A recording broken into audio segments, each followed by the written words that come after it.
Muy buenas, sed bienvenidas y bienvenidos a La Hora Feminista, un espacio que queremos hacer desde la reivindicación y casi me atrevería a decir que revolucionario, porque hoy en día decir la verdad es revolucionario, pero eso es lo que vamos a hacer aquí, contar la verdad, toda la verdad de una parte de la población, que es el 52%, que somos las mujeres, que normalmente estamos invisibilizadas y no salimos en los medios de comunicación. Por eso nos hace muchísima ilusión a todo el equipo que formamos parte de La Hora Feminista estar presentando, produciendo, editando, atrás y delante de las cámaras, que todas seamos mujeres las que estamos formando parte de este gran equipo, y que queremos poner una cosa en el centro, la agenda feminista, una agenda que parece que en los últimos tiempos ha quedado relegada a otros temas más importantes, pero aquí vamos a ser constantes y vamos a subrayar todos y cada uno de los programas que vamos a hacer en esas necesidades y en esos derechos que se nos pisotean continuamente a las mujeres todos y cada uno de los días por el hecho de nacer mujer, de nacer hembra humana.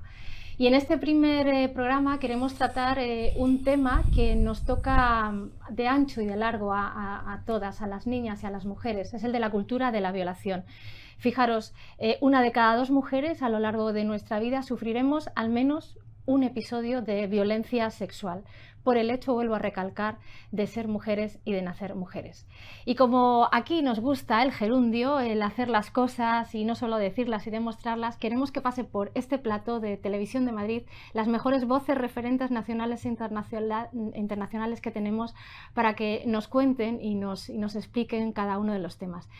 Y qué a gustito estoy yo en este primer programa, porque creo que no podemos encontrar dos mejores voces como las que vais a ver aquí, que seguramente todas y todos las vais a reconocer. Marina Marroquí, educadora social, conferenciante, escritora, mujer premiada, que no te voy a decir todos los premios que tienes porque nos pasaríamos casi la hora de este programa hablando de tus premios.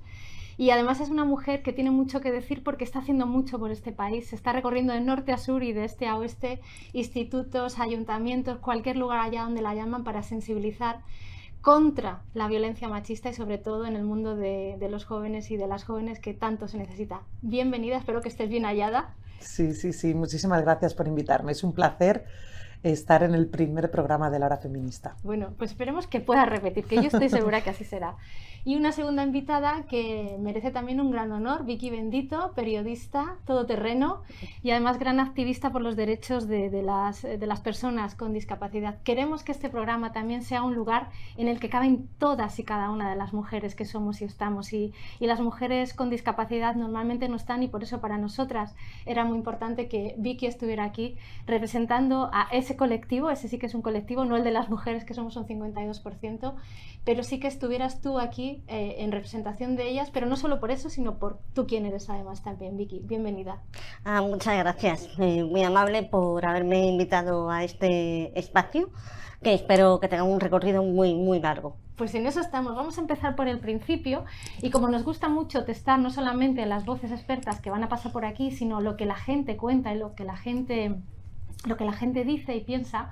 Bueno, pues una de nuestras mujerazas que forman parte de este gran equipo, Alba Espósito, ha sido la encargada de salir a la calle y de tomar el pulso de las distintas temas que vamos a tocar, pero la ha tocado. Así que Alba la vamos a recibir, ella está en otro plató en estos mismos momentos, y la vamos a dar la muy bienvenida a ella y a todo, como ha dicho Vicky, todos los programas que vamos a hacer. Así que Alba, es tu momento, bienvenida.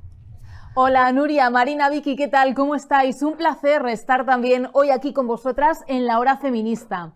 Desde este espacio de Televisión de Madrid, que ya conocéis vosotras y también lo conocen muy bien en casa, estaba escuchando el planteamiento del programa, que me parece muy interesante y además da para reflexionar muchísimo. Lo mejor de todo es que despierta esas ganas, diríamos, de seguir ahondando en el asunto, y desde aquí, desde En qué piensan las mujeres, hemos salido a la calle. Las compañeras del equipo han cogido un micro en mano y han preguntado a pie de calle sobre algunas cuestiones. Si hablamos, por ejemplo, de cultura de la violación como concepto, hay quienes aún no han oído hablar de ello o no saben exactamente a lo que se refiere. No, la verdad que no. Supongo que es todos los mensajes que nos mandan, ¿no?, sobre que no está tan mal. No tengo ni idea de qué es. No lo he oído nunca. No. Si no me lo explicas, a ver, sé lo que es una violación. La cultura de la violación, no. Eso sí, la cosa cambia cuando ponemos imágenes, datos o cifras también sobre la mesa. Lo hemos hecho. ¿Y cómo reacciona la gente cuando sabe que se denuncia una violación cada 4 horas? ¿Creen que se cuestiona a la mujer que la denuncia? Hemos conocido que piensan acerca del consentimiento de la mujer en el marco de una relación sexual, de cómo la pornografía reproduce y promueve unas relaciones sexoafectivas que quedan muy lejos del acuerdo y del consentimiento también. Quizás a pie de calle, como hemos podido comprobar, no siempre resulta sencillo encontrar a quien sepa cómo definir la cultura de la violación, pero es demasiado sencillo, demasiado fácil comprobar cómo casi todas las mujeres perciben cierta inseguridad y detectan una tendencia a normalizar o a restarle importancia a la violencia sexual, aceptando en sociedad comportamientos y presunciones machistas que conducen a ella. A ver, me parece muy bien que se denuncie. Me parece una aberración lo que ocurre cada 4 horas. Sí. Triste, muy triste. Y eso dicen que las que se denuncian, que las que no se denuncian. Creo que sí, que a veces se le pone o se nos juzga mucho el hecho de lo que hemos hecho y lo que no hemos hecho. Porque yo creo que vivimos en una sociedad que, por mucho que nosotras intentemos explicar lo que pasa, lo que no pasa, realmente hay que vivirlo para saber lo que realmente nos pasa día a día. Me parece horrible, pero horrible más que nada porque lo vivimos día a día, mes a mes, año a año, y por mucho que pasen los siglos, el tiempo, los años, vamos a seguir igual. O cambiamos la sociedad, que nosotras podemos cambiarlo y tenemos la mano de hacerlo, o seguimos igual y en una sociedad antigua. Porque la sociedad, desgraciadamente, es como que miramos para otro lado. La educación que nos dan desde que somos muy chiquititos, desgraciadamente. La persona que es violada, la víctima, tiene que ser escuchada porque eso le crea trauma personalmente a ella. No, porque hay veces que dicen que es una película, que es exagerado y no siempre se cree. Saliendo el tema de no creer, seguir justificando con el tema de no, si son denuncias falsas a la mayoría, pero si fuese cierto no moriría gente todavía, no morirían mujeres. Sí, que encima no hay tantas denuncias falsas como para que digan que todas en la mayoría son verdaderas. Exacto. Que tienen mucho más peso todas las verdaderas que las 3 falsas que hayan. Yo no vuelvo sola a casa, o sea, me tienen que recoger en la estación porque si no yo no vuelvo sola a casa. Qué triste, ¿no? Fijaros, al principio nadie sabía qué era la cultura de la violación por el concepto, pero sí por el hecho carnal incluso, ¿no?, que hemos sufrido. Marina, tú que estás, y bueno, quiero aprovechar para hacer publicidad de este libro, Eso no es amor, que además va por 5ª edición, porque estás tocando todos y cada uno de los días a estos chicos y estas chicas jóvenes que desconocen lo que es el concepto, pero sí saben lo que significa ser violadas o permanecer en esa cultura, ¿no?, de la violación. ¿Cómo te quedas escuchando esto, que no es algo para ti que no sea familiar, ¿no? Pues resume muy bien lo que vemos, y en la adolescencia se ha agravado muchísimo, porque nos damos cuenta de que nos cuesta identificar la cultura de la violación, y hay veces que si tú un poco la desgranas y desgranas esos chistes que no tienen gracia o esos carteles cuando vas al baño en que el chico mira por arriba del baño femenino, ¿no? Pero luego te das cuenta de que lo que sí hemos generado es estrategias de protección. O sea, no sabemos muy bien identificarlo, porque al final la sociedad se encarga de restarle valor o incluso atacar y señalar a las mujeres, que sí lo ponemos sobre la mesa, pero sí todas, absolutamente todas las mujeres hemos generado estrategias de protección para poder vivir con el miedo constante que requiere estar en una sociedad machista. Y es hacer como que hablas en el móvil cuando vas por la calle, ponerte las llaves del revés por si te atacan, y luego todo esto se va modificando dependiendo de las lecciones que nos da a la sociedad las mujeres que son asesinadas. Por ejemplo, nuestra generación, que podía ser mucho más las niñas de Alcácer, ¿no?, o el violador de Portal y Ascensor, ¿no?, un poco lo que hacíamos era ir por el centro de la acera para que ningún coche nos cogiera y nos llevara. Sin embargo, esta nueva generación, ya con el miedo de las violaciones de San Fermín, lo que hacen es ir por el borde externo de la acera para que no la metan a un portal, ¿no? Y cómo vamos adaptando las estrategias que, lejos de luchar contra esa violencia y que desaparezca, al revés, vamos intentando sobrevivir y en el fondo sabemos que es casi un factor de suerte que no nos ocurra las violaciones estereotipadas que tenemos en la cabeza, porque luego el resto de violencia sexual del que iremos hablando, te das cuenta de que muy pocas mujeres nos libramos, y en esta nueva generación igual algunas menos. Sí, fíjate, muy importante lo que decía Marina en colación a tu pregunta, Vicky. En ese relato, en los medios de comunicación formamos parte en muchas ocasiones de esa opresión también, porque desgranamos y contamos mal toda esta realidad que sí que sufrimos, ¿no? ¿Qué responsabilidad tenemos las periodistas y los periodistas a la hora de contar, yo siempre digo contar la verdad y contar el relato desde todo esto que estamos desgranando? La responsabilidad es toda, sobre todo a la hora también de utilizar el lenguaje preciso, ¿no? Yo creo que vivimos en una sociedad que tiende a maquillar todo lo que no nos gusta, lo que no le gusta. Me refiero desde el tema de la discapacidad, donde hay muchísimos eufemismos, ¿no? Hasta cualquier otra cosa. O sea, yo me estoy acordando ahora mismo de cuando ya no se hablaba de, por ejemplo, de cierta empresa va a despedir a no sé cuántas, no, se habla de reestructuración. Eso se extiende a todo y eso es lo que los periodistas tenemos que vigilar para no caer en esa trampa del lenguaje y poder contar las cosas como son. ¿Cómo te cuentan a ti los chicos y las chicas las cosas como son, ¿no? Esta terrible realidad, porque como tú bien dices, yo creo que se ha multiplicado también, ¿no? Siglo XXI le llamamos, pero realmente estamos cada vez más para atrás en este sentido, ¿no? En esa violencia sexual que estamos viviendo en esta sociedad, Marina. La verdad es que, por desgracia, la violencia de género y sexual, lejos de desaparecer, lo que se está es afianzando y creando e interiorizando de una manera mucho más peligrosa. Primero porque estamos en una sociedad, como dices, cuando dice la cultura de la violación o esa cultura machista que criticamos, es que la cultura lo empapa todo. Y estamos ante una generación que ya es casi nativa de 50 sombras de Grey, de hombres, mujeres y viceversa, que consume pornografía a partir de los 8 años y de manera a los 12 años de forma habitual, que no es de forma equitativa. Por ejemplo, tengo algunos datos de un estudio que realizo yo a partir de los talleres que hago en los centros, y el 71% de los chicos reconoce abiertamente hacer pornografía, y te aseguro que pasando el cuestionario, pues los que no, pues se ríen, ¿no? En plan, ¿tú cómo pones que no? Sí. Pero sin embargo solo el 35,9% de las chicas reconoce verlo, ¿no? Una manera un poco desigual. Sin embargo, no hay una educación en igualdad, ni una educación afectivo-sexual. Cuando hablamos de que esta nueva generación de adolescentes, hay veces que parece que hablamos como si casi nos hubiera decepcionado. Y me parece una manera muy cruel de dirigirnos a ella, porque al final la adolescencia es lo que ha sido siempre.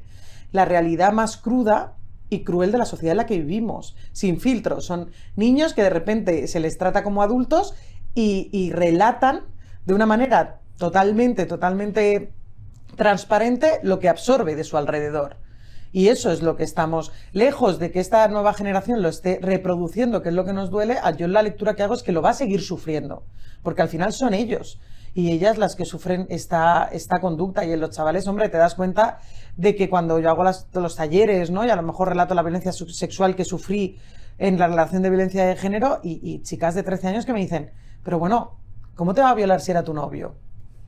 O la cantidad de veces que me han repetido frases muy parecidas a: vamos a ver, Marina, si él está todo motivado, pues a mí qué me cuesta, yo me quedo quieta y que pase pronto. No, ahora que estamos debatiendo si no es no, si sí es sí, que esta nueva generación educada en la pornografía en base al control y la violencia, y que cuando ellas lo consumen es para ver también qué papel tienen ellas en ese sexo. Y eso no es culpa. La adolescencia ha tenido la misma inquietud que han tenido todas las adolescencias en descubrir la sexualidad. Pero antes teníamos opción, cuando el kiosquero se distraía un poco, ver la Playboy, y ahora en su teléfono tienen toda, imagínate, toda la información que les bombardea y les llega. Al final no estamos pudiendo construir una educación afectivo-sexual sana e igualitaria porque no lo estamos haciendo desde la cultura regulada, que posiblemente sea la educación y las familias. Pero te das cuenta de esos peligros. Cuando empecé a hacer este estudio con los adolescentes a los que iba, hubo un dato que me llamó muchísimo la atención. Hay una de las preguntas que dices: ¿has fantaseado con llevar a la realidad lo que ves en la pornografía? Y cuando vi los datos, las mujeres habían fantaseado el doble que los hombres. Y fue un dato que de primeras me descolocó. Y claro, dije, ¿por qué? Bueno, después analizando todo el contexto de todo el cuestionario y todas las vivencias de la adolescencia, encontré una respuesta. Y es que, claro, los hombres, los chicos, estoy hablando de una edad de 13 años, ¿vale? Para todos los datos que voy a dar de este estudio son 13 años. Los chicos, claro, ven esa pornografía con una finalidad de satisfacción sexual, o sea, de excitarse, poder tener una eyaculación y punto. Las chicas fantasean más y lo tienen más en el imaginario porque saben que son las conductas que van a tener que llevar a la práctica. Normalizar que te estén haciendo una orgía entre 5 o normalizar que te cojan del cuello, que te tiran del pelo, requiere mucho más esfuerzo por parte de las chicas, de hacer que puedan excitarle o aparentar y teatralizar que eso te gusta, cuando en realidad es una violencia totalmente explícita. Y esta nueva generación corremos el riesgo de que no sepa identificar la violencia sexual, de que la llame sexo, que es lo que me estoy encontrando en las aulas, y creo que eso va a ser muy, muy difícil de abordar. Vicky, estás asintiendo así con la cabeza. Sí, es que me encanta escucharla, que lo explica muy bien todo. Claro, pero en ese explicar muy bien todo, fíjate cómo se normaliza y cómo se edulcora todo para que cada vez esa violencia sea más violencia, que decimos, no, hemos podido llegar a un límite, pero vemos que lo estamos superando, ¿no? ¿Hasta qué punto vamos a seguir subiendo ese violentómetro social, ¿no? Pues esa es una muy buena pregunta, porque evidentemente cuando las fantasías ya no satisfacen, siempre se tiende a superar más. Mira, el otro día me enteré, que yo no lo sabía, el tema del devote. Yo me quedé impresionada. O sea, cuéntalo para aquellos que no lo conozcan. Un poco, corrígeme, porque estoy recién aterrizada con este tema. Es pues cuando es un poco como un tema fetichista, en el que pues los hombres se obsesionan con las mujeres con discapacidad y con tener relaciones con mujeres con discapacidad, que te lo venden un poco así como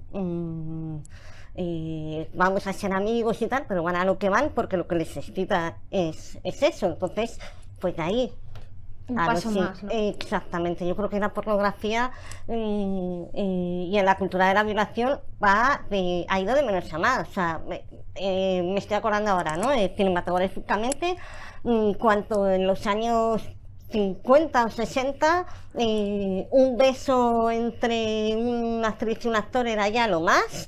Luego pasamos en los 70 al destape y luego hemos ido hasta que estamos. Y luego lo que dice Marina, muy importante, las redes sociales. Es que los chavales y las chavalas hoy en día tienen todo al alcance de las redes. Es que yo creo que a veces los padres y las madres no pueden abarcar todo el control, es que es incontrolable. Y ahí considero que debería haber que se deberían tomar medidas en ese sentido, de controlar determinados contenidos de alguna manera, porque si no, yo creo que tengo la sensación a veces de que esto se está yendo de las manos por completo. ¿Me explico? Entonces, y dentro de todo eso, pues hay una invisibilidad también, ¿no? Porque estamos hablando de la cultura de la violación, pero por ejemplo nunca se visibiliza, por ejemplo, la discapacidad sobrevenida, ¿no? Por violencia de género.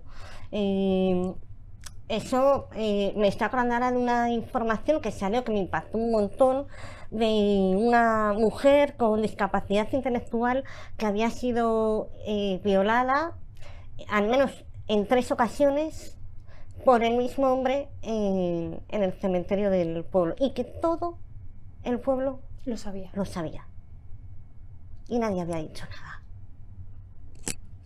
Bueno, Entonces, ese silencio también muy consentido por esa cultura, ¿no? Como está naturalizado y como está naturalizada que las mujeres podamos sufrir esa agresión y esa violencia, todo el mundo calla, luego otorgan y están siempre más de parte del opresor en lugar de estar, pues eso, levantando cuanto menos la voz, ¿no? Marina, ¿cuántas brutalidades, por poner una palabra, te puedes encontrar tú en esos talleres a los que vas? Porque yo creo que igual, ¿no? Que vas sumando también. Pues hasta la fecha han sido más de 84.000 chicos y chicas a los que he llegado, y yo nunca me he ido de un aula, jamás, sin que una chica de 13, 14, 15 años me cuente violencias extremas, y hablo de violencias totalmente extremas, incluso llevadas a intentos de suicidio, a violaciones grupales cada vez más, y si algo tienen en común es justamente lo que has dicho, el silencio. después del taller hay un momento en el que ellas se abren muchísimo a contar sus historias y el factor común es que normalmente ni los centros educativos ni las familias sabían del infierno, que es el doble infierno que vivimos las mujeres de violencia sexual y violencia de género, porque ese silencio social que rompe el silencio solo para atacar a la víctima o cuestionarla cuando ésta alza la voz, entonces ese silencio se convierte en un ruido atronador, es la principal fuente de poder de los maltratadores y violadores. Su principal fuente de impunidad, el saber que nadie va a hablar, porque es mucho más fácil soltar una frase a la víctima de pues tú no estarás tan mal, o ya para hacer la atención, o bueno, yo te vi riéndote media hora antes, y saber que ya no va a hablar más por miedo a enfrentarte a un agresor o a un violador, ¿no? Y decirle, mira, tú lo que eres es un monstruo. O alguien que no tiene ningún respeto por las mujeres. Y te das cuenta de que el peligro de esta nueva generación a mí me está costando, igual que cuando empecé este taller hace 6 años, era identificar la violencia de género. Ahora lo que yo trabajo mucho es hacer el camino para que ellas identifiquen sus propias violencias sexuales. Porque cuesta mucho. Lo que hemos visto antes ahí, ¿no? Que estaban diciendo chavalas jóvenes, es que yo no sé lo que es la cultura. Cuesta mucho, pero te das cuenta de que, por ejemplo, repito, segundo de la ESO, 12 o 13 años, hay otra de las preguntas que si han recibido imágenes de contenido sexual, que la adolescencia es la fotopolla, ¿vale? Porque ya no es, como decía Vicky, ¿qué hacemos? Esto es imparable, no se puede parar, pero sí se puede preparar. Y hay una brecha generacional muy peligrosa, incluso mucho más amplia que en generaciones anteriores, en las que la familia no son conscientes, porque no es que tu hijo dice, bueno, es que mi hijo o mi hija no va a ver pornografía, es que no hace falta que vaya a buscarla, es que le va a llegar. Y no tener consciencia de eso es ser muy peligroso, porque, mira, para que te hagas una idea, el 65% de las chicas de segundo de la ESO habían recibido fotopollas entre 15 y 20 semanales. Ese bombardeo continuo de desensibilizar. Vamos a ver, a las mujeres se nos puede hacer absolutamente lo que queramos siempre y cuando se nos deshumanice. Cuando nuestro cuerpo es un producto y de eso se encarga la sociedad, tú no vas a llamar violación a que hayas dicho que no. Y esa manera de, ¿no? Vamos a ver, violencia sexual, esa parecida, pues solo tenemos que hacer memoria cuando un señor nos enseñó el pene por primera vez. Porque posiblemente las edades que nos salgan, si hacemos memorias, 9, 8 o 10 años. De hecho, ahora mismo hay una campaña que se ha abierto en una plataforma que están recogiendo para que ese acoso sexual que sufrimos las mujeres con ese exhibicionismo sea calificado también como delito, porque todas en algún momento de nuestra vida, al menos una vez, habremos visto a un señor. Pero ahora no es la gabardina, ahora es un bombardeo absoluto, claro. Que el que es más bestia y te enseña el pene, pues puede nos contestar. Pero el que pone un post y te dice 3 veces qué bien dibujas, qué bien haces tal, y a la cuarta, porque luego la siguiente pregunta es, ¿has tenido peticiones de quedar para tener explícitamente sexo? Le llaman sexo. Sí, escucha, en segundo de la ESO, y es un 29,49% de las chicas. De centros totalmente regulados. ¿Qué pasa? Cuando yo le digo, ¿y no dais información a vuestras familias? Es que si yo le digo a mi familia que recibo esto, que hablo de señores, que no estoy hablando de que un chaval de su compañero, no, hablo de señores, lo que van a hacer es quitarle Instagram. Y es su medio de socialización, es su medio de desarrollo. Por desgracia estamos en una sociedad que ahora mismo construye su autoestima Instagram y no estamos haciendo nada. Entonces, claro, es un peligro inminente porque esas violencias van a ser imparables. Incluso se están dando algo que parece que ni a la sociedad le importa ni al sistema policial y judicial, que es un nuevo paradigma de violador en serie. Que nos gustan mucho las películas americanas, pero no somos conscientes de que hay un nuevo perfil de violador que a través de Tinder o a través de Tragano, a través de esto, queda con mujeres que van a ser cuestionadas y señaladas solo por haber quedado en aplicaciones de tener sexo, porque parece que eso del placer con nosotras no va. Entonces, ¿qué hace? La viola sin ninguna compasión y se va sabiendo que no va a denunciar. Que no va a denunciar solo por no ponerse delante de una policía y decir, no, es que yo quedé con alguien que no conocía por Tinder y me ha violado. Porque ¿cuál sería la respuesta? Entonces, ese va de uno a otro y grabando en vídeo, teniendo chantajes y todo lo que envuelve a ese infierno que ahora mismo no le importa a nadie. De hecho, Vicky, has dicho una cosa muy importante, ¿no? Vivimos en una sociedad donde las redes sociales son nuestra propia red, pero yo creo que el problema no son las redes, son la utilización que se está haciendo de esas redes que están utilizando a quienes les interesa que sigamos siendo utilizadas y tratadas como objetos a nosotras. Sí, claro. Y el problema es que eso es lo que sale. Y eso es lo que Efectivamente. está maleducando a toda esta sociedad, que va a ser el día de mañana hombres y mujeres, hombres maltratadores y violadores y mujeres maltratadas y silenciadas en muchos casos, ¿no? No es tanto el medio, sino cómo se está utilizando el medio. Exactamente. Y hay que educar a los jóvenes y a las jóvenes en el buen uso de las redes, ¿no? Pero cuando estaba hablando Marina, a mí me ha venido a la cabeza también, por ejemplo, una cosa en la que yo no había pensado hasta que me vino a la cabeza, ¿no? Por determinadas situaciones, ¿no? Que me vinieron viendo un documental, ¿no? Es esa mano que te ponen en ese sitio que parece aparentemente inocente, pero que a ti hace que el cuerpo se te ponga como una piedra de la tensión, ¿no? Y cómo a muchas de nosotras no hemos sido capaces de defendernos. ¿Por qué? Porque nadie nos enseñó a defendernos, porque nadie nos dijo que nadie te puede poner, que si alguien te pone la mano encima y eso te hace sentir incómoda, eso es violencia. Entonces, eso es acoso. ¿Entiendes? Por cierto, y pues mira, eso yo creo que es muy importante también, educar, o sea, dar herramientas desde la niñez a que si estás en una determinada situación y algo te dice que eso no está bien, defiéndete. Y eso yo creo que es muy importante, porque eso también es muy cultural, o sea, a las mujeres no se nos enseña a defendernos. Y eso es básico. Claro. Y pasa que hay acoso sexual, y también os recomiendo este libro que acaba de salir, está calentito, recién salido de las librerías, en cualquier ámbito, da igual donde trabajes. Aquí está hablando del Me Too en la ciencia española, pero es que en el periodismo, en el teatro, en cualquier ámbito laboral, las mujeres vamos a sufrir acoso, y eso también forma parte de esa violencia estructural que existe. ¿Y por dónde empezamos entonces, Marina? Si la sociedad no está preparada o no quiere estar preparada. ¿Esto es una cosa de casa solo o de una casa social más grande? Yo creo que hay muchísima gente que está preparada. O sea, yo lo que encuentro es miles y miles y miles de familias preocupadas por tener herramientas educativas para abordar esto. He llenado palacios de congresos enteros con familias, escuelas y sistema educativo que clama, por favor, formación y herramientas que muchas veces salen de su bolsillo para hacerlo. Yo creo que tanto la adolescencia está ya también exigiendo. Cuando yo termino el taller, digo, es que no puede ser que haya tenido esta información ahora, que no hay que te vayas y ya está, ¿no? Cuando un chaval coge y me dice, es que yo no quiero ser el lobo para que me está educando al machismo, es que yo me está dando cuenta, y me dice, ¿y ahora te vas? ¿Y ahora te vas? ¿Y yo qué hago, no? Con todo esto que tengo que desaprender.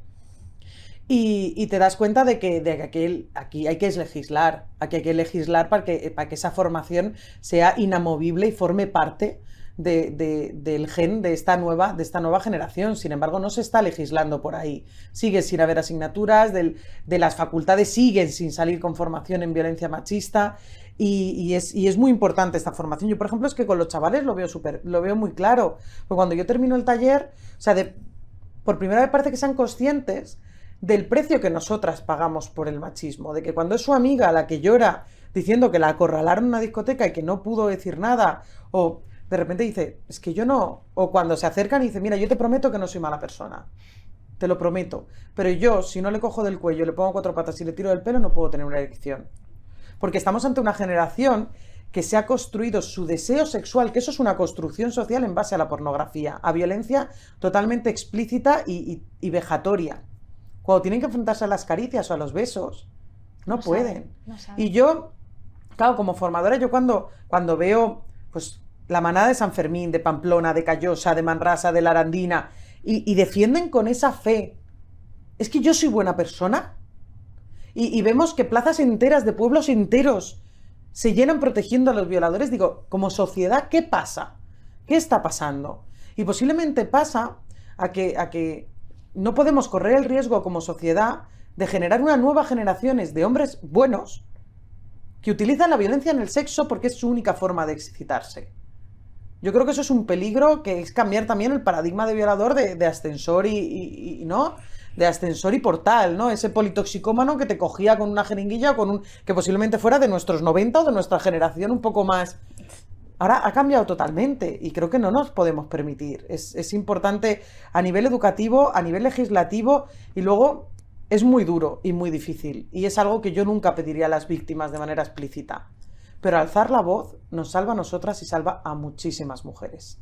Sí, porque ese grito de sororidad, ¿no? Te reconoces como que no eras tú la causalidad o la casualidad, sino que hay una causa que nos embarga a todas, por desgracia. Y hay datos que lo avalan. Por ejemplo, la valentía increíble de la víctima de La Manada, que contra viento y marea y contra todas las cavernas y maltratadores y violadores de este país, que ellos sí que generan una red implacable para atacar a la que rompe la voz, para que no cunda el ejemplo. Hasta ese momento el número de denuncias por violación rondaba entre un 8 y un 12%. Solo el 8 y el 12% de las violaciones acababan en denuncia. De esas no te voy a decir en condenas porque se te caerían malos suelos. Pero después de eso estamos entre un 18 y un 20%. Y esas son muchas mujeres que están dando un paso al frente gracias a que esa chica no se rindió. A que esa chica siguió y nos salvó a muchas y nos dio respuesta a muchas mujeres. Entonces es cierto que ahora mismo es muy difícil, es muy duro, el silencio se guarda porque alzar la voz es no solo enfrentarte a tu maltratador o violador y jugarte tu vida, porque al día siguiente está en la calle y eres tú la que pasea por la misma...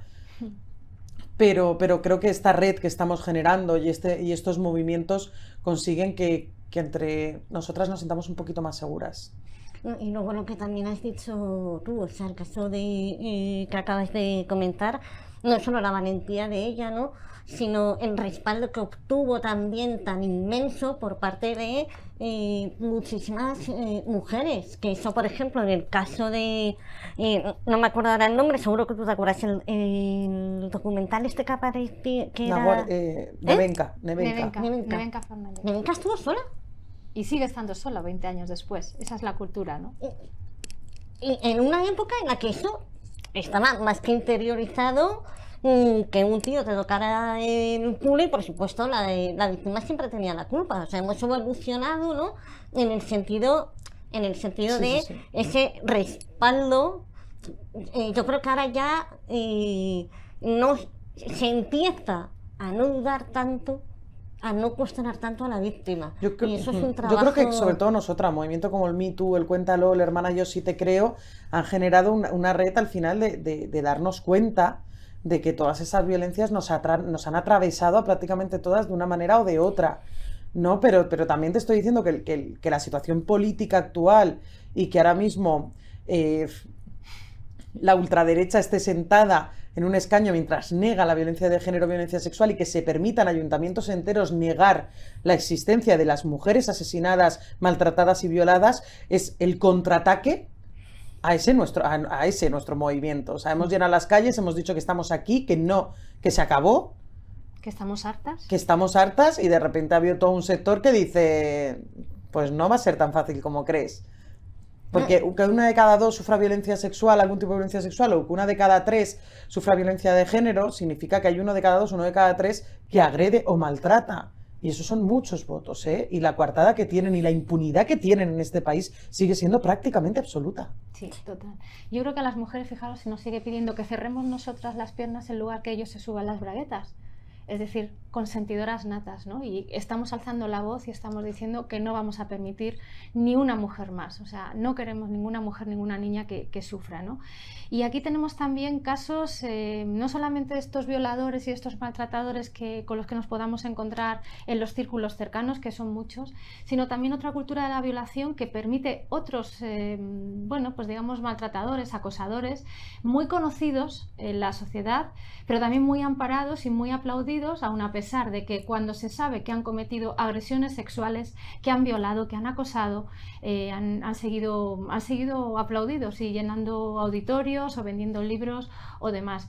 Me quiero ir de nuevo con Alba, porque creo que también habéis hecho una encuesta al respecto para conocer cuál es esa cultura de la violación en los agresores muy bien conocidos, porque tienen nombre y tienen voz. Alba. Por aquí estoy de nuevo. ¿Qué hacemos? ¿Separamos la obra del autor o no la separamos? Estaba siguiendo vuestra charla y se me venían a la cabeza muchas reflexiones. Una de ellas era precisamente esta, y aquí hay dos corrientes muy claras. Tenemos, por un lado, a quienes consideran que cuando se trata de arte no tenemos que condicionar el consumo de la obra por cómo sea el autor o por lo que haya hecho. Pero también hay quienes no pueden evitar verse condicionadas en este sentido. Para mí, por ejemplo, es muy complicado, no sé para vosotras, pero creo que es muy difícil seguir disfrutando de un concierto, de una película o de un libro así sin más, cuando conocemos que el autor es un machista y que además está acusado de acosar sexualmente a más de 20 mujeres. Y es el caso de Plácido Domingo, todas lo conocemos. Independientemente de la calidad de su obra, ¿cómo vamos a acudir a uno de sus conciertos sabiendo este dato? ¿Vamos a contribuir de verdad a engordar su capital? Ese capital y esa posición de poder de la que muchos hombres, además, se valen para acosar a las mujeres. De este tipo de cuestiones hemos hablado también en la calle. O sea, que es lo peor de todo, que no sé qué necesitan para ver, que abran los putos ojos y darse cuenta que esto está pasando. Es que da Cuando mucha salió rabia. todo lo de la manada había un montón de gente que decía que si la chica había disfrutado, que si llevaba lencería, que si unas cosas que eran como ridículas, obviamente. Pero yo te digo, él puede decir abiertamente, he violado a una persona y ¿qué va a pasar? O sea, que aún así se le sigue cuestionando a esta chica. Un bucle. Es decir, yo genero un producto que está destinado a un grupo, evidentemente ese grupo lo va a consumir. Si no salgo de ese, como que ese ciclo nunca va a cambiar, nunca se va a dar al revés. Que el porno no es real, no son cosas que de verdad van a pasar y como que básicamente incitan a que eso, el hombre se piensa que es el dueño absoluto y que puede mandar sobre la mujer que sea. Aparte de que tampoco me gusta mucho su música, tampoco la consumiría porque es un... Creo que tiene denuncias por violación o algo así. Vamos, a un concierto no iría, Sí. ya te lo digo. Cuestionan más a la víctima que al propio acosador. Juzgar y saber que es verdad, no, porque no me gusta. A ver, más sincera. Que no iría. Yo no estaría a favor de ir a un concierto en el que el artista ha tenido a lo mejor abusos hacia una persona o cualquier otro delito. Pues hasta aquí mi intervención en la hora feminista de hoy. Nuria, Marina, Vicky, encantada de pasar estos ratitos cortos pero intensos aquí con vosotras. Os doy el relevo y os dejo sobre la mesa estas declaraciones que yo creo de verdad que no tienen desperdicio. Pues no lo tienen, Alba, para nada. Y a mí se me siguen poniendo los pelos de punta escuchando cómo hay una violencia social que acepta que haya un tipo que se sabe con condenas en unos casos o sin condenas en otras, porque hay 20 mujeres que le han denunciado y que siga llenando auditorios, que siga vendiendo entradas. ¿Qué sociedad es esta? Es una sociedad violadora también, ¿no? Y consentidora. Vicky. Es que es una sociedad machista, o sea, es que la cuestión está en que en el momento en que nos educan de manera diferente a niños y niñas, ahí tenemos un problema. Es que estamos volviendo ahora, por ejemplo, al tema yo creía que eso ya era cosa del pasado y vuelvo a ver estanterías de juguetes todas rosas, estanterías de juguetes para niñas, para niños todo azul. Entonces, si no se educa en igualdad, pues tenemos esto. Porque el machismo es una cuestión cultural, que la mamamos desde que somos pequeños y pequeñas. Entonces, es cambiar todo desde la base, haciendo trabajos como el que hace Marina, por ejemplo, incidiendo, por ejemplo, en los medios de comunicación, planteándose también otra perspectiva, ¿no? ¿Dónde están las mujeres en este caso? ¿Dónde están las mujeres y niñas con discapacidad? Que muchas veces no se cuenta. El tema de la justicia, cuando hay un protocolo, además que establece, no sé si es un protocolo que ahora mismo o era una sentencia superior, que establece que las sentencias se deben redactar con perspectiva de género. Y sin embargo seguimos viendo sentencias que claman al cielo. Me estoy acordando ahora mismo, por ejemplo, de una sentencia que era una chica, una mujer joven que tenía una discapacidad intelectual, ¿vale? Que se va con un hombre y el hombre es absuelto. ¿Por qué? Pues porque ella, pues por lo visto, como al final salía de la mano, después de... No bastó que ella Sí, o sea, que él le bajara los pantalones 5 veces y 5 veces ella se subiera el pantalón. Eso no es suficiente prueba, ¿sabes? No, es que salió de la mano con él. A lo mejor era la única manera de salir viva. No nos planteamos eso. Entonces, claro, es estructural. Afecta, empapa a todo, a todo. Entonces, ¿qué podemos esperar? Pues, como está interiorizado, pues al final, Woody Allen, por ejemplo. Pablo Neruda, que todas hemos leído en algún momento esas poesías maravillosas de amor, y era un pedófilo y un violador de la chica jovencita que tenía a su cuidado.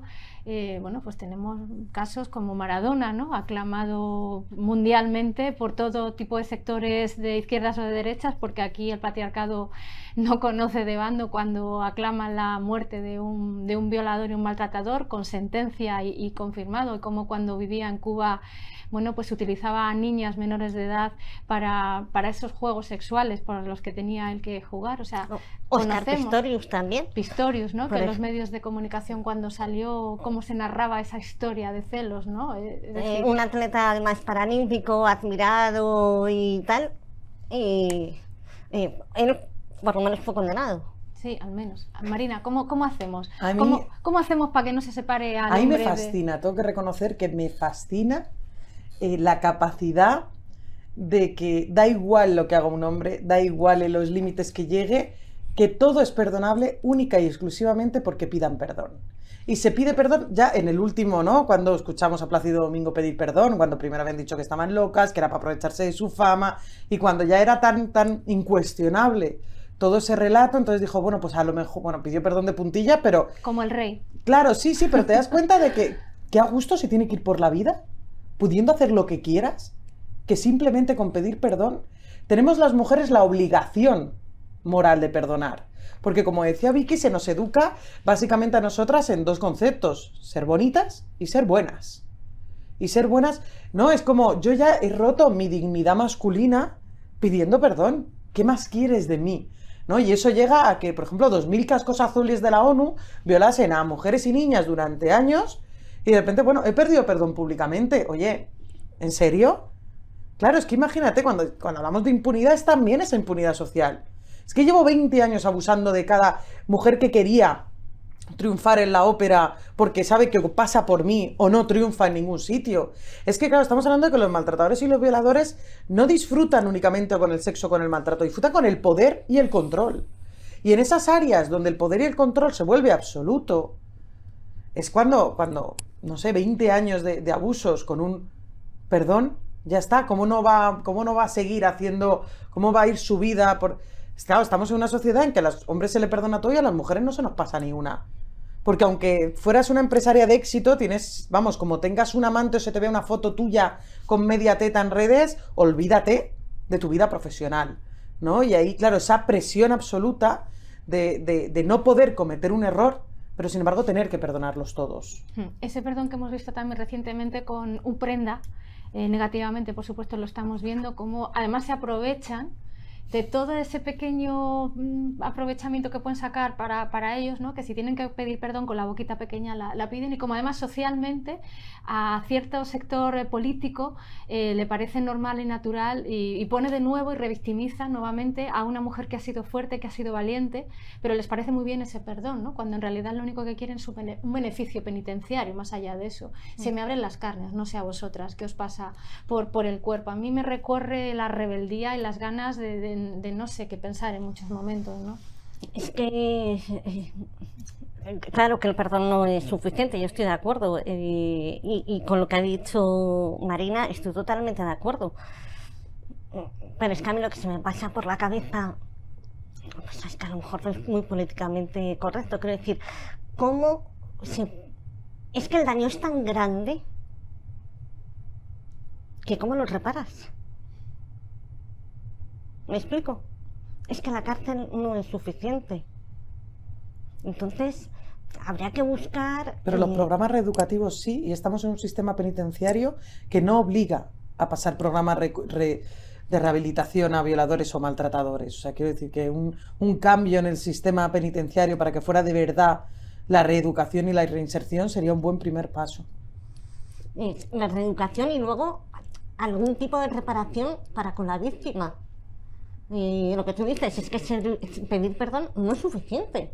Es que yo creo que ni todo el dinero del mundo es suficiente. Sí, pero vas a necesitar pagar muchos psicólogos y eso vale mucho dinero, ¿eh? Efectivamente. Ahí, Entonces, por ejemplo... Ahí quiero ir yo, ¿no? Ese silencio y ese peso, esa no justicia que cae siempre sobre la misma parte, mentalmente y psicológicamente pasa factura seguramente para el fin de nuestras vidas, ¿no?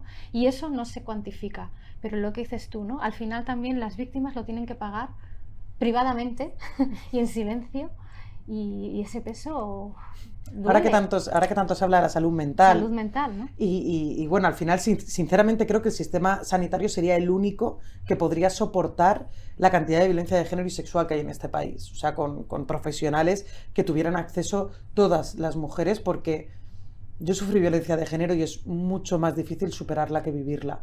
O sea, es mucho más duro superarla, vivir con ese miedo, con esa ansiedad, con esos sobresaltos, con esas pesadillas. Es que deseas estar muerta. Y hay muchas mujeres, cuando solo contabilizamos las asesinadas, estamos invisibilizando a la cantidad de mujeres que a su pesar aún siguen vivas. Y yo recuerdo, yo tuve un accidente de tráfico y cuando a mí nunca tuve que explicarle nada a ningún juez, ¿eh? O sea, a mí me valoró médicamente se me hizo un peritaje médico, se me vio unas secuelas y se me dio una indemnización. Y dije, ¿pero en serio? Yo recuerdo que era una cicatriz, es que estética tal. Y dijo, ¿en serio? ¿Tanto dinero? Y hace, no te equivoques, vas a necesitar fisioterapeutas media vida. Sin embargo, con las mujeres no. Con las mujeres casi si pides indemnizaciones que te estás queriendo aprovechar. Luego un tertuliano a otro le llama y vamos, el daño al honor se ve que tiene una pasta que flipas. Mucho. Que nos destruya nuestra dignidad a las mujeres, pues al parecer no. Y eso es importante, primero, por justicia, porque la reparación del daño es parte de la justicia. Y segundo, porque vivimos en un sistema sanitario que, por desgracia, no es capaz de cubrir la necesidad de ayuda psicológica que necesitan las víctimas. Y prácticamente todas tienen que ocurrir al sistema privado. Efectivamente. Y volvemos a otra cosa muy relacionada, la economía que se genera a costa de las víctimas. Que tenemos que estar diciendo, si ahora mismo no vivimos en una sociedad en la que nos pongan fácil la economía, tener que decir, muchas de esas víctimas no pueden recurrir a eso porque no tienen a lo mejor ni siquiera para lo más básico, que es mantener su casa o cubrir las necesidades de pagar otro tipo de cosas, ¿no? O de colegios para sus hijos o para sus hijas, ¿no? Ese coste social que vuelven a pagar nuevamente las víctimas. Social y psicológico, porque superar eso, si es que se supera, o sobrevivir a eso, ¿cómo lo haces? Es a costa de un precio para tu salud enorme. Es que ahora que lo acabas de decir, es una salvajada realmente que haya mujeres que no puedan tener la ayuda que necesitan para reconstruirse y para reconstruir su dignidad, y que tengan que hacerlo, o sea, y que seguramente vayan por la vida, no sé si anestesiadas o con un disfraz, una careta, pero me parece realmente brutal, y que no haya una partida presupuestaria específico también para el tema de las mujeres. Es que debería haber una partida, ahora que lo estoy pensando. La macroencuesta sí que recoge información en este aspecto, y la macroencuesta de violencia sobre la mujer de 2019, que se publicó en 2020, recoge precisamente este dato, que 8 de cada 10 mujeres nunca solicitan o nunca consiguen ayuda psicológica ni profesional para reducir sus secuelas. Y salir viva del maltrato salimos la inmensa mayoría, y salir vivas de las violaciones, por desgracia, salimos la inmensa mayoría. Pero creo que como sociedad, lo mínimo que les debemos a las supervivientes, lo mínimo es que consigan reducir sus secuelas al máximo posible y puedan volver a ser plenamente felices. Y eso es, yo creo que el gran fracaso que estamos teniendo como sociedad, que ni siquiera les damos el entorno ni para alzar la voz, ni para recuperarse, ni física ni psicológicamente, porque luego no nos vamos a meter en todas las somatizaciones y todas las enfermedades físicas que se derivan de años y años de un sufrimiento psicológico brutal. O sea, ¿y cuánto costes para el sistema sanitario? Es que estamos hablando de que al final nosotras no contabilizamos en ningún sentido. Pero sí tenemos que ir todos los días a trabajar, como dice Vicky, sí recogemos a nuestros hijos del colegio, sí nos ponemos esa careta y esa sonrisa que nos mereceríamos el Goya a todas las mujeres. Claro, y te das cuenta de cuánta crueldad.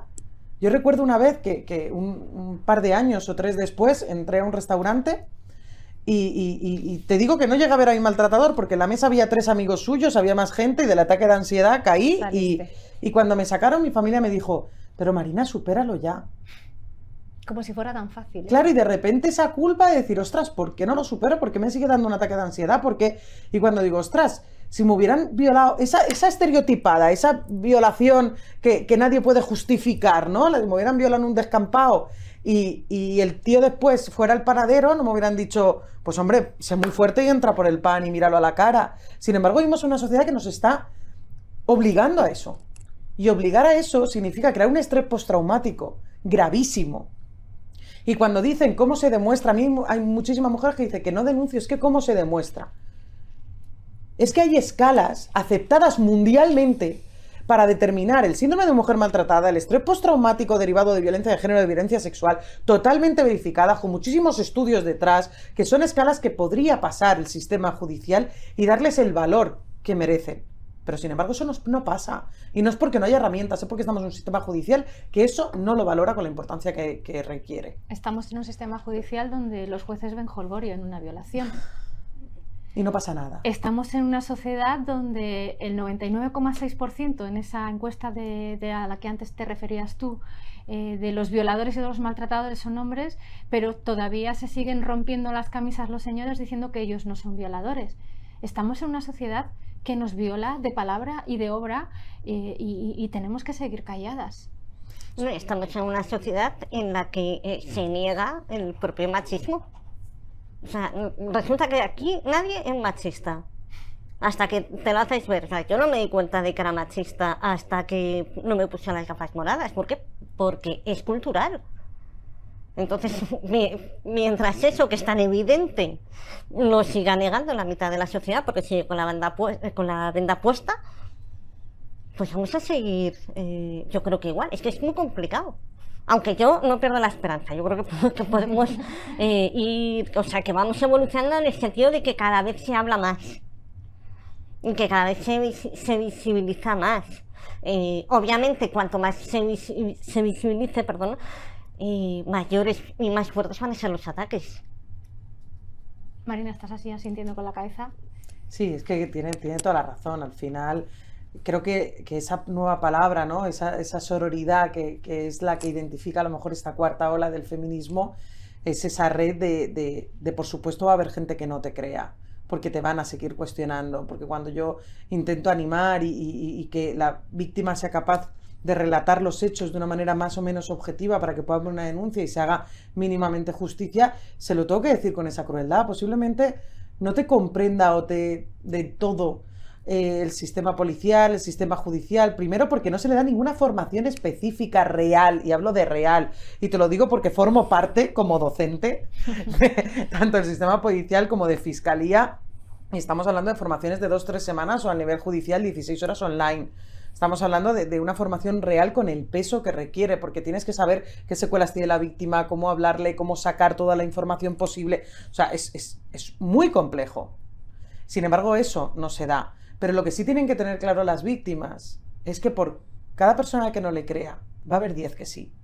Y cuando estás dentro de ese dolor en el que también los agresores te hacen creer que nadie te va a creer, que nadie te va a ayudar, que estás loca y que se magnifica, claro, no duele más que 100 sís, tenemos que tener en cuenta que va a haber muchísimas organizaciones que te van a apoyar, muchísimas mujeres que van a apoyarte, y creo que es dar un paso al frente y sobre todo ser consciente de esa cultura machista y que me parece de verdad, cada vez que lo pienso, el crimen perfecto, porque tú mira cómo educa el machismo a los hombres, tienes que ser fuerte, valiente, proteger, agresivo. Cuando yo con los chavales analizo las películas, al final ellos llegan a la conclusión de que los protagonistas son maltratadores con escenas súper claras, pero sin embargo es el modelo ideal de masculinidad, ¿no? Como los maltratadores y los violadores tienen la coartada perfecta con el machismo, porque se pueden camuflar entre el resto de hombres. Y además están generando un discurso que esas personas cuando dan un paso al frente quieren que se sientan interpelados los hombres buenos para que sean su muralla, ¿no? Para que sean su trinchera y que ellos se puedan esconder detrás. Yo recuerdo una frase de un chaval que fue buenísimo. Dice, acabo de entender por qué no evolucionamos. Porque cuando la sociedad avanza, solo la basura se queda detrás.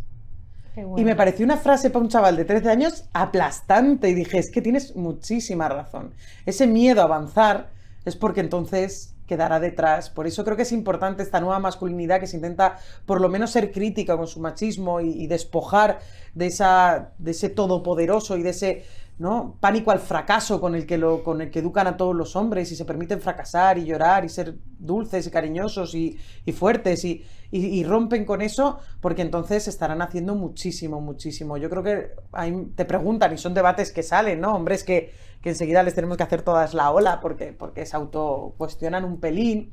Y dicen, bueno, es que yo soy un hombre feminista, ¿qué hago en el feminismo? Venga, mandarme, ¿qué hago, no? Y es un poco así, digo, es que para mí la pregunta que le tenemos que hacer a los hombres no es ¿qué hago en el feminismo? Es ¿qué hago contra el machismo? Porque a mí no me sirve de nada que cojas todas las pancartas del mundo o que vengas a 500 congresos y te formes, si en una charla con amigos con tu cuñado en Nochebuena o con tus colegas del instituto pueden estar diciendo barbaridades y eres incapaz de poder alzar la voz. Creo que el machismo, por desgracia, da más valor a la palabra de un hombre que a la de una mujer, y es la base. Entonces, utilizar ese poder para cambiar o modificar tu núcleo alrededor masculino me parece un poder y un avance feminista mucho más grande que cualquier otro evento feminista del que podamos hablar. Y que además cuando se habla de machismo, la gente lo que piensa es, pues eso, en el chuleta, el tío que pega, el Humphrey Bogart que daba así una bofetada y mientras... Y no, o sea, yo me acuerdo una vez de una conversación con una persona mayor, con un hombre, que él me decía, no, yo no soy machista. Y yo le decía, ¿no? El único debía de ser, ¿no? Perdóname, pero tú estás jubilado. Te dice que te has jubilado, ¿cuántas veces has puesto la mesa? ¿O la has recogido? ¿O has hecho la cama?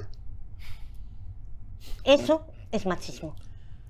Y ese concepto del machismo es lo que mucha gente no ve y que hay que hacerles ver, sobre todo muchos hombres. Y también muchas mujeres, porque hay muchas mujeres también... Machistas somos todas y todos porque es la cultura que nos ha educado y además yo creo o empecé a descubrir el feminismo un poco eso, ¿no? Esas gafas que van cuestionándote lo que no te parece justo y vas sacando. Cuando estabas hablando estaba recordando una frase, yo cuando hice el termómetro que mide la violencia y tal, por primera vez, yo recuerdo que mi padre se tiró 15 o 20 días sin hablarme. Dice, es que tú hablas del machismo, cuando me escuchabas y la primera vez, es que por esa regla de 3, todos somos yo soy machista. Dice, y Marina, yo no soy machista, yo soy cómodo, a mí me gusta que me hagan las cosas. Y creo que esa es la piedra angular del machismo, que no abordemos al machismo desde la maldad, desde la crueldad absoluta, desde tiranos que la tienen encerradas con cadenas, que no, que el machismo es comodidad, que en el machismo hasta mal pobre tiene una sirvienta. Cualquier mujer pierde. Sí que me gustaría hacer una reflexión con todas las mujeres con discapacidad, porque hasta en un 10, casi un 11% más sufrís violencia sexual más que cualquier mujer sin discapacidad, por lo cual es también una violencia sexual muy silenciada, sí. O de esa violencia que les hace sobrevenir en esos 2,5 millones de mujeres con discapacidad que hay en este país por esa violencia machista, ¿no? Alza la voz en este momento, Vicky, por todas esas mujeres y esas niñas, ¿no?, que están sufriendo agresiones sexuales de un círculo además mucho más cercano del que podemos estar sufriendo mujeres que no tenemos discapacidad. Sí, sobre todo ahí es que es fundamental. Mira, ahora que has dicho la cifra, el 14,3% de las mujeres con discapacidad afirman que su discapacidad es consecuencia de violencia machista. El 14,3%, que es una cifra altísima. Es fundamental educar en la autoestima, porque el problema de las mujeres con discapacidad a veces es que es un tema bastante complejo, a ver si consigo ordenar bien las ideas. Digamos que las mujeres con discapacidad nos debatimos a veces entre el género y la nada. Me explico. Las mujeres con discapacidad se nos cuestiona absolutamente cualquier capacidad. Nuestra capacidad para ser madres, para ser profesionales, para formar una familia, para... y luego, mucho también es el rol, ¿no?, que se nos asigna, por un lado, como mujeres, ¿no?, y por otro se duda de esa capacidad para el género. Entonces ahí muchas veces como que las mujeres, yo por lo menos sí he vivido ese conflicto, ¿no? Pues yo me voy a casar porque quiero demostrar que yo también me puedo casar, cuando en realidad no hace falta que te cases para estar completa. Te enseñan a que si no te casas, no tienes hijos, no eres una mujer completa, pero como tienes discapacidad, ¿cómo se te va a ocurrir a ti, alma de cántaro, traer una criatura a este mundo? ¿Cómo la vas a cuidar si prácticamente te tenemos que cuidar a ti los demás? ¿Me explico? Y entonces, claro, eso al final te va minando la autoestima. Luego, si encima no accedes a la educación en igualdad de condiciones, porque, y ahí entraríamos en otro debate, porque también el tema de la accesibilidad, no solo la educación en igualdad, es un tema del que nunca se habla ni se ha hablado, no solo de la discapacidad sobrevenida por violencia machista, sino el riesgo mayor que tienen las mujeres con discapacidad de sufrir violencia machista, porque al no tener toda la formación, incluso teniendo la formación, digamos que se crea como digamos una dependencia. Me estoy acordando ahora mismo de un caso que salió en televisión de una mujer usuaria de silla de ruedas que estaba siendo maltratada por la pareja, pero hasta tal punto que fueron los vecinos los que tuvieron que llamar a la policía. Cuando la policía llega, la mujer está en el suelo tirada, o sea, la había tirado literalmente del suelo, a él lo detienen y ella no quería denunciar, porque ¿quién la iba a cuidar?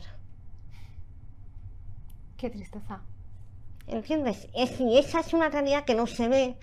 Es verdad que la discapacidad somos la minoría más grande del mundo, entonces cuanto más minoritario, menos espacio, pero sí que es necesario hablar de ello porque es una realidad muy silenciada y muy poco conocida. Por eso me alegré mucho cuando la macroencuesta de la que hemos hablado aquí, por fin incluyó por primera vez el tema de las mujeres con discapacidad en su última edición. Ya era hora. Pues la hora que se nos ha pasado volando, ya era hora también, claro que sí. Por eso queríamos que estuvieras, Vicky, aquí, porque tú eres la voz de 2,5 millones de mujeres aquí en España, pero yo sé que traspasas fronteras, porque aquí donde la ves, cuando se pone ella a dar conferencias, es una crack maravillosa.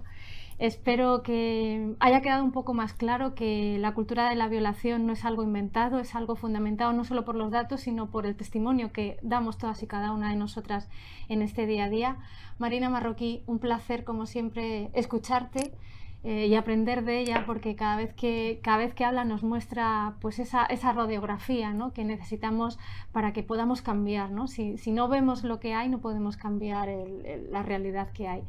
Un placer haber estado aquí con vosotras dos y con vosotras y con vosotros. Os espero y quiero que este programa vuele por las redes, vuele y se haga muy grande, porque es el único programa donde las mujeres y el feminismo somos no objeto, sino sujeto. Así que os esperamos en breve con más mujeres importantes, porque sí, es la hora feminista. Muy buenas.